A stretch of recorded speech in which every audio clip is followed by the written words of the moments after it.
Na hujambo mpenzi mtazamaji popote pale ulipo siku hii ya Jumatano ya mwezi wa Oktoba. Karibu kwenye Mwale wakati jioni hii leo kiwa na mie Vincent Kirosi, ambaye atupata taarifa hizi kwa lugha ya ishara ni mtoto wa kike Fresha Wanjiko. Mtazamaji, tumekuandalia mengi tu, na moja kwa moja tuanze na taarifa kwamba washukiwa wawili katika kati ya watatu wa shambulizi la kigaidi la mwaka 2013 kwenye jumba la kibiashara la Westgate wamepatikana na hatia na kuhukumiwa na mahakama ya Milimani hapa Nairobi. Mahakama hiyo imewapata Mohamed Ahmed Abdi na Hussein Hassan Mustafa na makosa ya kusaidia na kuwa washirika wa matendo ya kigaidi. Hakimu mkuu wa mahakama ya Milimani Francis Andai aidha amesema kuwa wawili hao walipatikana na kosa la kumiliki silaha za kigaidi na kusaidia kufanya tendo la kigaidi kwa kukusudia. Hata hivyo, mshukiwa wa tatu Liban Abdullah Omar ameondolewa makosa yaliyotajwa dhidi yake, mahakama ikisema kwamba imekosa ushahidi wa kumhusisha na magaidi hao.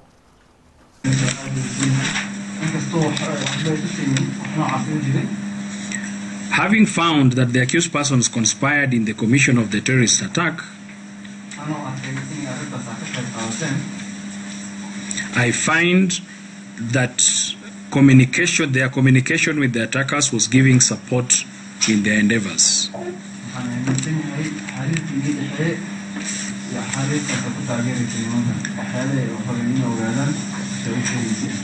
One thing that I will, however, like to point out to the prosecution is, this charge of giving support should be charged as an alternative to the substantive count of conspiracy, because when you look at all the elements, you realize that giving support will in fact be subsumed within the conspiracy.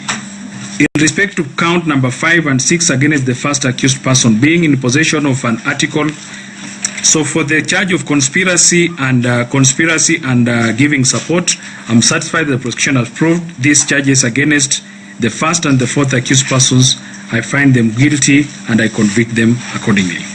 I'm therefore satisfied that the prosecution has proved the charges of possession of articles for use in commission of a terrorism offense against the first accused person beyond a reasonable doubt, and I find the first accused person guilty thereof as charged.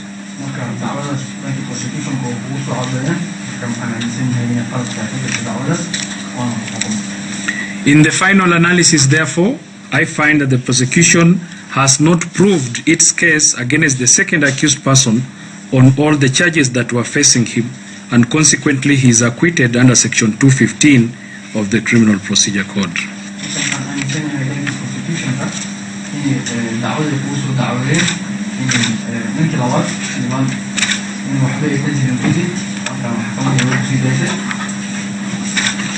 I am, however, satisfied that the prosecution has proved its case against the first and fourth accused persons on the respective charges facing them herein beyond a reasonable doubt. I find them guilty and convict them accordingly as follows.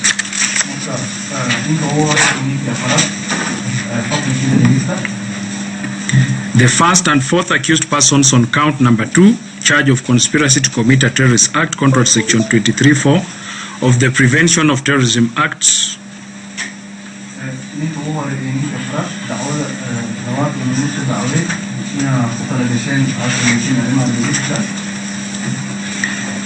the first and fourth accused persons on counts number 3 and 12 respectively for knowingly supporting the commission of a terrorist act contrary to section 9(1) of the Prevention of Terrorism Act,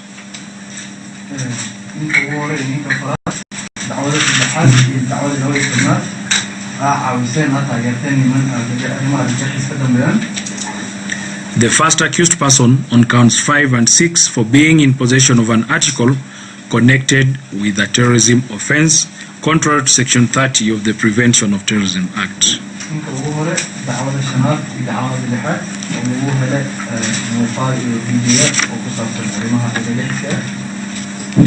Those be the orders of the court. Na Rais Uhuru Kenyatta wikendi hii ataliongoza taifa kufanya maombi ya kitaifa kulingana na taarifa iliyotumwa kwa vyombo vya habari na msemaji wa Ikulu Kanze Dena Mararo. Rais amewahimiza Wakenya kuliombea taifa kwenye maeneo yao ya ibada. Aidha, Rais ataongoza maombi ya pamoja madhehebu mbalimbali atakayofanyika kwenye Ikulu ya Nairobi na kurusha hewani kupitia runinga, vituo vya redio na pia mtandaoni.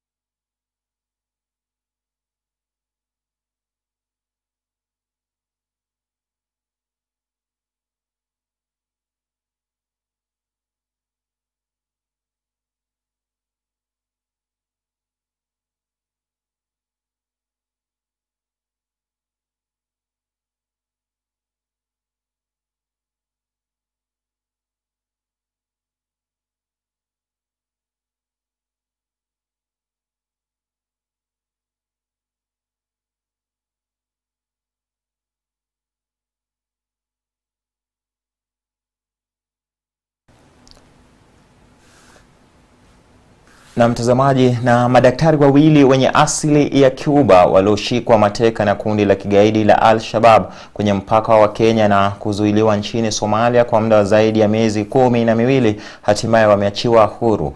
Waziri wa Cuba wa masuala ya kigeni Bruno Rodriguez amethibitisha kwamba wanamgambo wa Al-Shabaab wameachia huru Landy Rodriguez na Herrera Correa baada ya mazungumzo yaliyochukua miezi kadhaa baina ya serikali na viongozi wa wanamgambo hao. Kulingana na gazeti la Washington Post, bado haijajulikana walipopelekwa madaktari hao wawili baada ya kutiwa mbaroni. Madaktari hao wawili walitekwa mnamo Aprili mwaka 2019 na mlinzi wao kuuawa katika kisa hicho.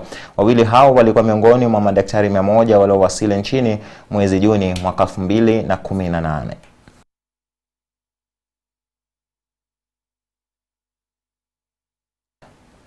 Na mahakama kuu imebatiliza kuchaguliwa kwa Anne Wanjiko Kibe kwa mbunge wa Gatundu Kaskazini. Akitoa uamuzi huo, Jaji Weldon Korir amesema kuwa Wanjiko alichaguliwa kinyume cha sheria, akisema kuwa alipochaguliwa kwa mbunge, Bi Kibe bado alikuwa ni mwakilishi wadi.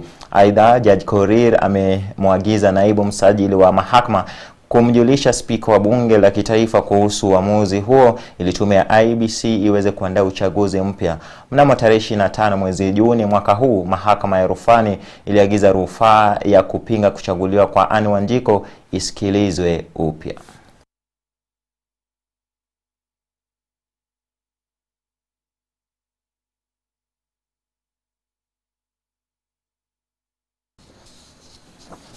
Na naibu wa rais William Ruto sasa anamtaka Inspector Generali wa polisi Hilary Mutyambai kutojihusisha na masuala ya kisiasa, huku viongozi waliokuwepo leo hii kwenye mkutano wa Ruto na vijana wa Kimasai kutoka Narok wakidai kwamba uchochezi wa kisiasa unaitawanya idara ya polisi. Faith Kaulu anatupa taarifa hiyo kwa kina.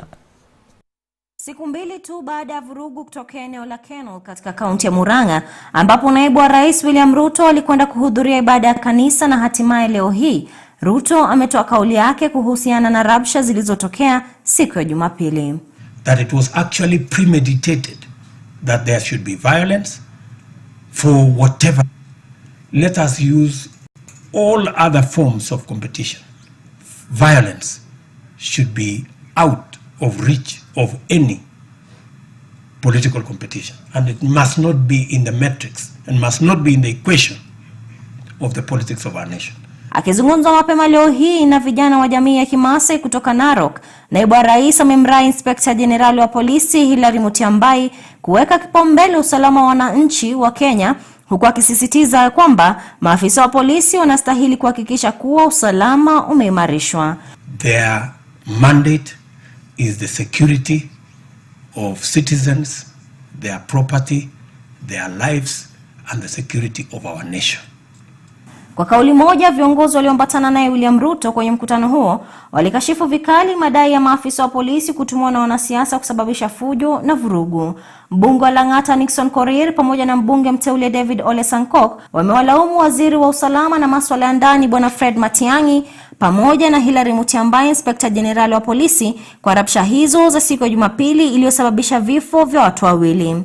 And I want to say it is unfortunate that 2 lives were lost in Murang'a, that property were destroyed in Murang'a. The lives that were lost in Murang'a lie squarely in the hands of Kibicho, Matiang'i and IG. Na tunataka kumwambia Mutyambai atuambie kama police force ama police service is an independent institution as per our constitution ama imekuwa militia group. Mbunge wa Kikuyu Kimani Waishungu amedai kwamba lalama za ushawishi wa kisiasa zinaitawanya idara ya polisi, huku akimtaka Bwana Hilary kutojihusisha na masuala ya kisiasa. The divisions in the police force today are dangerous for this country because you have allowed politics to take root in our police service. Our police service, we transform it from being a force so that it serves everybody fairly and in line with the laws of our republic, not to serve masters in the office of the president.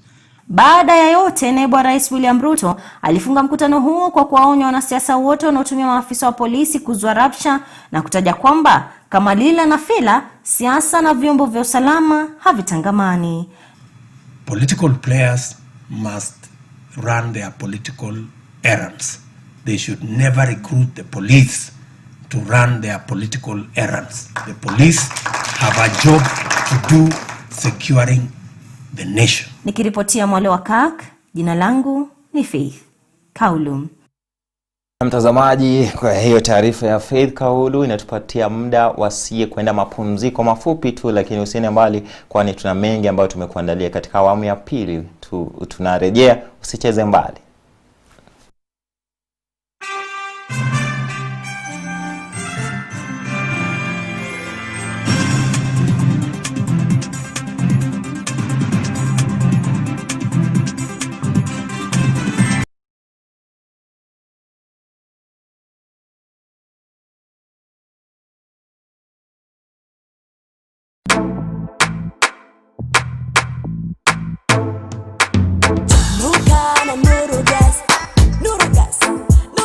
Wacha nikuibie siri. Tangu nianze kutumia gasi yangu Nurugas, maisha imekuwa tamu. Imenisaidia kusave, inakaa muda mrefu, inapika faster, na ni pesa tu kidogo kurefill. Na pia ni safi, ni safe, ni chaguo la kila mpishi. Nurugas, suluhisho jikoni.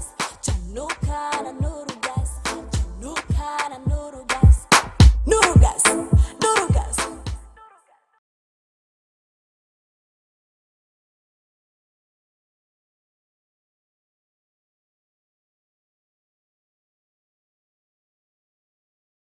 Ukiona, sema.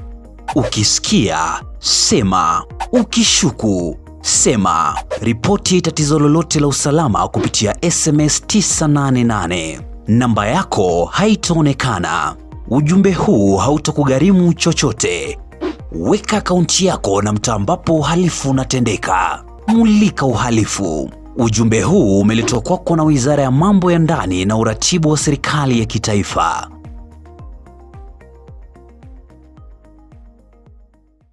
It is said whatever you take in is what your body is built of. Healing is an important part of Christian ministry, which is now handed over to the church because it represents Christ in the world. Hence, the PCEA Health Week 2020 under the theme Restored to Wholeness from Ezekiel 36:26. In the African setup, it is assumed that the wife or the woman is the one who has a problem. Which is not correct. Okay. On Monday at 7:30 p.m, your favorite health program, Health Nuggets, will be discussing the topic of infertility with Dr. Stephen Gatia, an obstetrician gynecologist. If you keep fit other parts of the body, the kidneys will also be fit. On Tuesday at 9 p.m., we bring you an informative session on the socio-economic impact of COVID-19 and also feature the prevalence of kidney diseases in Kenya with the help of Dr. Franklin Ikunda, the Chief Medical Officer, PCEA Chogoria Hospital. We must walk the talk and be ready to show the patient that this really is not a big deal. It can work, it has worked. For those that are well compliant to it, it is going to be okay with them. On Wednesday at 9 p.m., Dr. John Kaguthi, family physician from PCA Tumutumu Hospital, will shed more light on hypertension and diabetes. On Thursday at 7:30 p.m., Dr. Mwenda from Christian Health Association of Kenya will be discussing the milestones Christian hospitals have made in the health industry. Later on at 9 p.m., it will be matters sight and mental health. It's also important to have an eye checkup at the slightest noticing of symptoms by the patient, and these symptoms should not be ignored no matter how slight they are. Are you taking good care of your eyes and mental state? Join Margaret Kiarie and Dr. Faith Masila from PCEA Kikuyu Hospital as they tackle mental and eye health respectively. Stay tuned to the Health Week on Kirk TV throughout this week as we will be bringing you interactive and engaging health segments to keep you in check.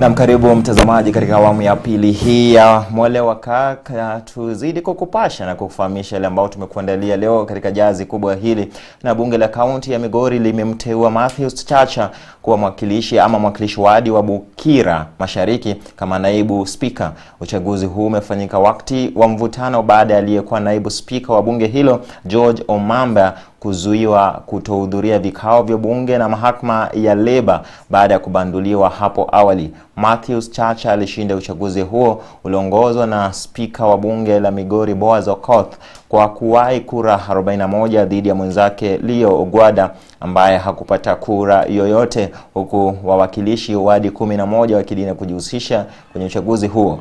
Licha vuta ni kuvuta iliyoshuhudiwa, Matthew Chacha aliapishwa rasmi kama kuwa naibu wa spika wa Migori na hakimu mkuu wa Migori Dickson Odhiambo.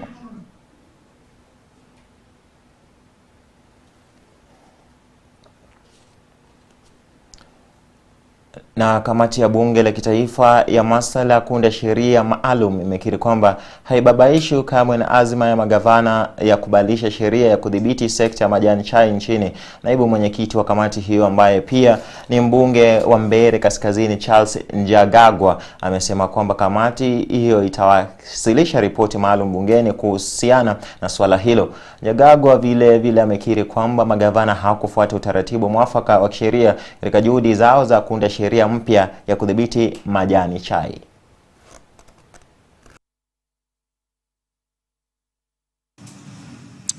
So yesterday what the governors, they said they are not against, they are totally against the regulations. That is about the governors. We are in parliament. We do not go with what the governors say. Ours is a matter of looking at what the CS has brought before us. We shall table a report in parliament, and once we table it, it becomes the property of parliament. It is parliament who will know what to do with it. We are not bound by what the governors say. They belong to the county government. They have a right to say what they said, but we are not bound to go by their statement. As parliament, we shall look at the regulations. We've met the farmer, we've met the buyers, we've met the value additioners, those who add the value to the tea, and we'll make our report and table it in parliament. So we cannot speculate as a committee what the committee will come up with. We need to debate it. We agree on a consensus. If there are any sticky issues, we take a vote and we lay our report in parliament. Thank you.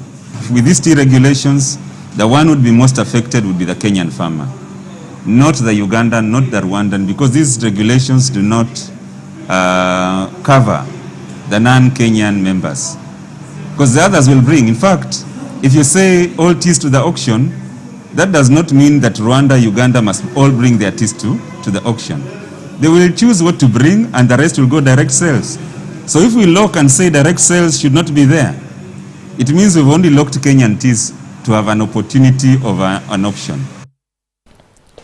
Na mtazamaji, kwa muda wa siku 3 zilizopita kumeshuhudiwa makabiliano makali ya kisiasa baina ya wafuasi wa kisiasa wa naibu wa rais William Ruto na wapinzani wake. Hilo basi tume ya kitaifa ya ushauri wa usalama kupitia mkuu wa utumishi wa umma bwana Joseph Kinyua umetoka na kusema kwamba wanasiasa wanaoeneza chuki na pia kuwapa mwelekeo wa kutafuta ruhusa kabla ya kufanya mkutano wowote wa kisiasa. Of the foregoing and conscious of the freedoms and liberties enshrined in our constitution and other laws of the Republic of Kenya. Now, therefore, NSAC at its sitting today resolved to remind Kenyans of the existing legal obligations and sanctions and issued the following directives. 1. That all public meetings and public proceedings shall be held in strict compliance with the sections 5 of the Public Order Act Cap 56 laws of Kenya. The convener or any person intending to hold a public meeting or a public procession shall A. notify the officer commanding station OCS, that is OCS, of such intent at least 3 days but not more than 14 days before the proposed date of the public meeting or procession. B. Be present throughout the meeting or procession and shall assist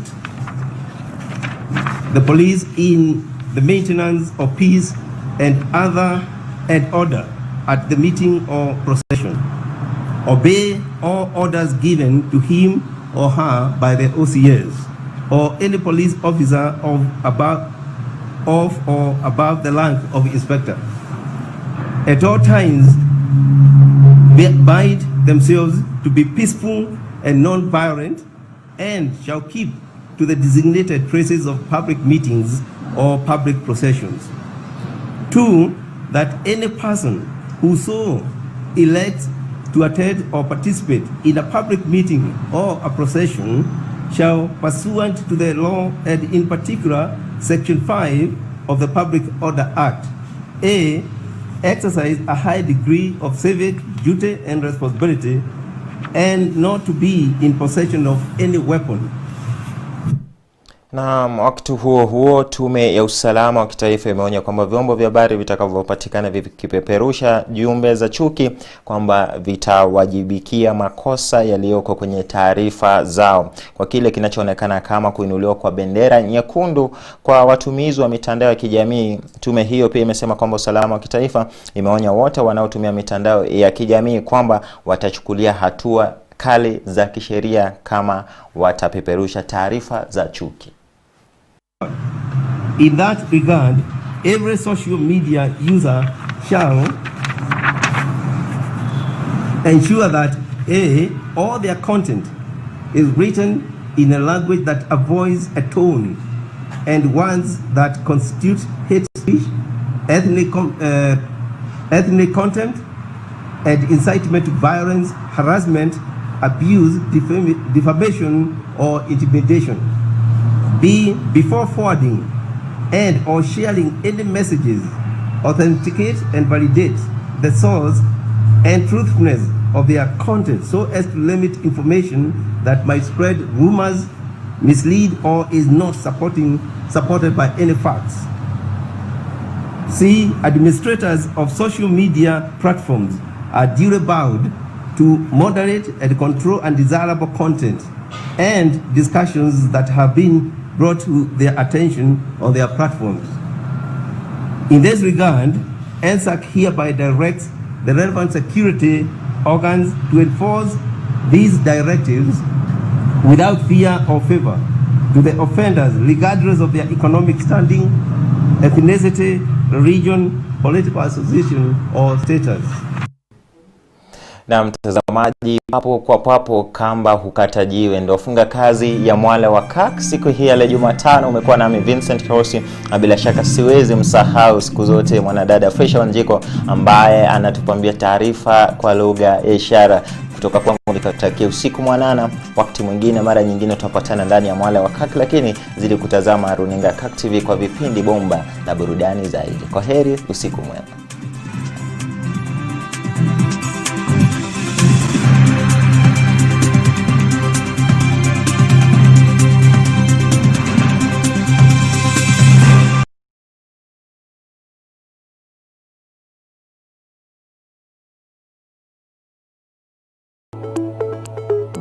PCEH Chogoria Hospital, a faith-based hospital offering holistic